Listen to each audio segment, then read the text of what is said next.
Welcome to Innovative Voices, the broadcast from the Research and Innovation Program of the Organization of African, Caribbean and Pacific States. Its ambition is to amplify the voices of researchers and innovators who contribute to building a more resilient and sustainable world in these three regions. Good morning, Talash Huijbers.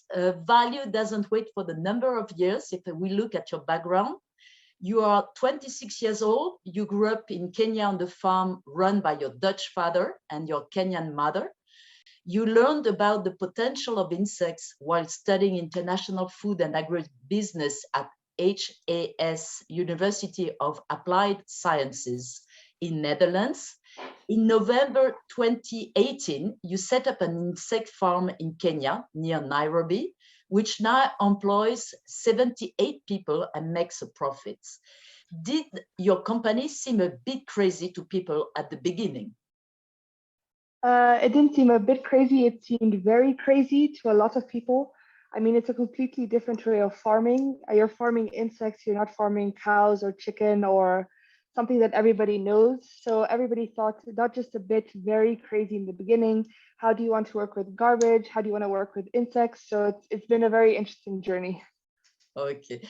And could you explain in a few words how Insectipro works and help us better visualize the different stages of your production and understand how do you combine sustainability and profitability? So at Insectipro first, we have two different types of insects. We have the black soldier fly for animal feed, and we have crickets for human consumption. So they're both very special, very interesting insects. The black soldier fly is special because it takes organic waste, so everything food waste, market waste, kitchen waste, and converts it into high value protein and fertilizer. So the black soldier fly is a small, tiny black fly that has no mouth when it's an adult, so it can't spread diseases. It only lives for 7 days and it only lays its eggs in stinky areas. That's why they're considered safe. The fly will then lay an egg. In around 2 to 5 days, the egg has hatched. And once the egg has hatched, it just keeps on eating. So all this waste we collect from around Nairobi, the black soldier fly eats and eats and eats. And 10 days later, it's now a very big insect. And then this is what we're able to harvest. So we harvest them, we steam them, we dry them, and then they go off to animal feed. And then apart from this, their poop makes very good fertilizer. So you get two main products from the black soldier fly. The cricket's the same thing. The cricket lays an egg. We grow it for 5 weeks. 5 weeks later, before it gets its wings, we're able to harvest them. We freeze them, we microwave them, and then they're a very nice crunchy snack. So crickets go as a snack product, but also as a powder into local products such as uji, which is porridge for human nutrition. So we are at the intersection of sustainability and profitability because we do a lot with circular economy, and then we make sure that our circular economy is profitable so we can keep on doing what we're doing. And how did the COVID-19 pandemic give your project a boost in the recent past? So COVID was very good for my company actually because during COVID, they closed a lot of the borders. So because the borders were closed, it was very difficult to get food in. Food was taking a lot longer to enter the country.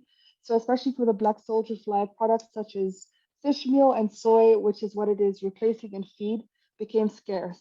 So demand for the black soldier fly skyrocketed. So we're still to this day where we sold more than we could produce. So every kilo we can produce now is already sold. The good thing also about COVID is that it forced us to diversify. Before we had 2 or 3 main waste sources, and now we have 17. And your waste is coming from different markets and companies. How do you manage that? Yeah, so we have a small portion of it is market waste, but a lot of it comes from industrial processing. So when people are making fruit juice, the leftovers, so the orange peel, the passion fruit peel, the pineapple peel, the mango pulp, we collect a lot of that. We're also able to process a lot of beer waste. So all these different big industries making food, a lot of the leftover waste comes to our place. Okay, so you contribute to recycle waste. mainly. Yeah, so how many tons do you recycle? per day we do 30 tons of organic waste. Small dent, Nairobi produces between 2,500 to 3,000 tons of waste a day. So Okay. we're just making a small dent.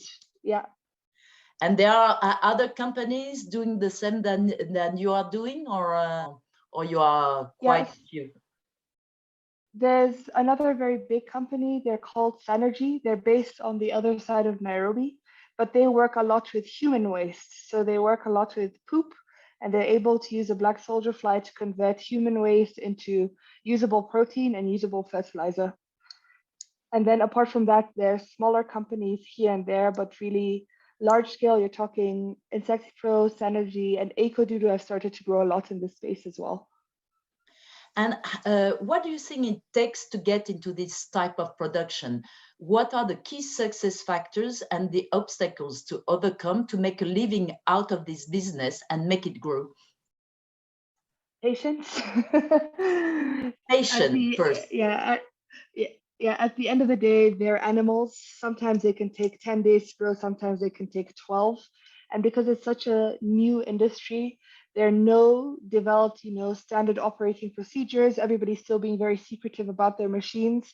So patience is definitely a big one because you have to kind of figure out everything as you go along. So every day is different because we're always coming up with new innovations, new efficiency. And then also, yeah, definitely waste is very important. So we recycle a lot of waste. So that's a very key input. And then patience and waste, I'd say, is number one and number two. Okay. And is insect farming a job for the future, even for smallholder farmers and women? So if you look at the southern region of the world, a lot of people already eat and farm insects. It's just not commercialized as well. So for example, if you look at Uganda, there's a street snack called senene, and senene are grasshoppers. So what they do is they wait a few times a year, the grasshoppers swarm, they catch all of them, and then they cook them. If we're able to turn that into a farming method, you're creating a lot more new jobs for an industry that already exists. But then you're also, yeah, different streams of income for people. So the good thing is with the black soldier fly and the crickets, it's not space intensive and it's not that hard once you have an egg. So it's the same thing with chickens. So in this region of the world, a lot of people don't hatch the eggs, they buy 1 day old chicks. So you think the same thing is going to happen to this industry where people won't hatch the insect eggs, they'll just be a central point where they can be able to buy them and then farm them at home. The advantage for smallholder farmers is that they can feed them directly to their animals. So you have pigs or chickens, you can grow BSF using your kitchen waste and then feed that directly to your animals and see an impact on the protein. So it's an entire circular economy and business. It's what you're saying. Okay. And so Yeah, it can yeah. be made at small scale. Okay. Yeah, And so we've tested it at small scale. We've worked last year with 650 farmers, I believe, testing how do we take our big model and then make it for a smallholder farmer. and it did work. It's what you're saying, that some people can succeed in that. Some models worked really well, especially the models where we were supplying the eggs. But when farmers had to grow the eggs themselves, it didn't work. So again, like I said, it's a new industry. Everything is still a learning process. So now we know if a farmer wants to do it, we have to be able to supply them the eggs to do it. And to support them also, to bring some other kind of support too. Yeah, we do a lot of trainings. Just actually last week, my team trained 83 farmers on the black soldier fly, the impact on animals. If they want to go to trainings, they can also go to ICIPE. ICIPE offer like week-long trainings. They also offer free starter kits. Our first insects came from ICIPE. ICIPE is the International Center for Insect Physiology and Entomology, and they're very useful. So there are a lot of resources out there if you want to start yourself, but we also make sure to offer a full support package to the farmers that we work with. What next steps do you have in mind? And what are the main obstacles to adoption of insect food by human? So like I said, we have a second insect, the crickets, that is for human consumption. So that is what we're working on right now. How do we make this an attractive product for people? So there are two ways. You can hide it in other products. So you mill it down into a powder, you put it in porridge, you put it in pancakes and that kind of stuff, or you just make a really attractive, super fun packaging. You go around, we host a lot of tastings. So we go around, we tell people, hey, this is what we're doing. Just taste one. So how we're making it more attractive is we're adding flavors. So this one is caramel cinnamon, this is salt and vinegar. We have a barbecue flavor just to play around and show people, okay, this is a normal food. So we say it's like popcorn, but healthier because it's very high in protein, iron, and zinc. So really push the nutrition standpoint first. And then if it's fun, then people buy into the idea a lot more. Did being a woman make it difficult for you to start and grow Insectipro? Being a woman definitely made it a lot harder to start and grow Insectipro. We're in a very, first of all, we're in Kenya, where the culture is very macho. Second of all, agriculture is considered more a male-dominated field at the higher levels. Third of all, I'm young, so it's every factor that you can think to work against you works against you. So it's just, yeah, Insectipro is also a bit our love letter to show people that yes, even though we are young women, we can still do it. So on my management team, there are 3 boys and 5 girls, and our average age of management is 28. Myself, I'm 26, and the oldest is 33. So we're doing very well in those metrics.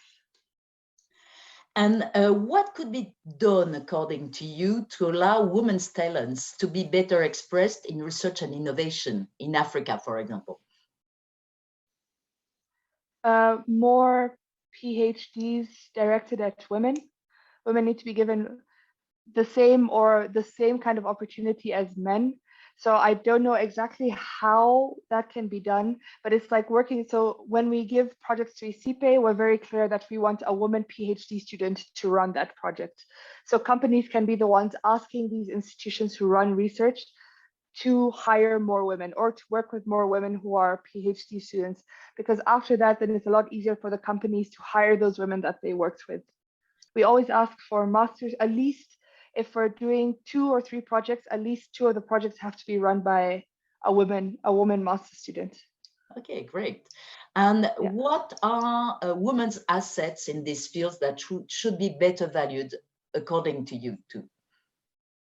What I see is women are more detail oriented, especially in terms of research and innovation. You need a lot of details to go into what you're looking at. So definitely detail orientation would be my first answer to that.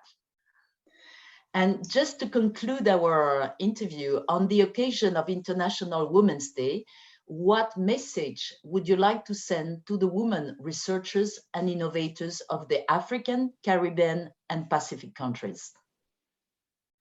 We see you. We see all the good work that you're doing. We're very excited about where we're going in the future with women, and definitely mandate more that women should be able to work in these fields and should be given the PhD positions.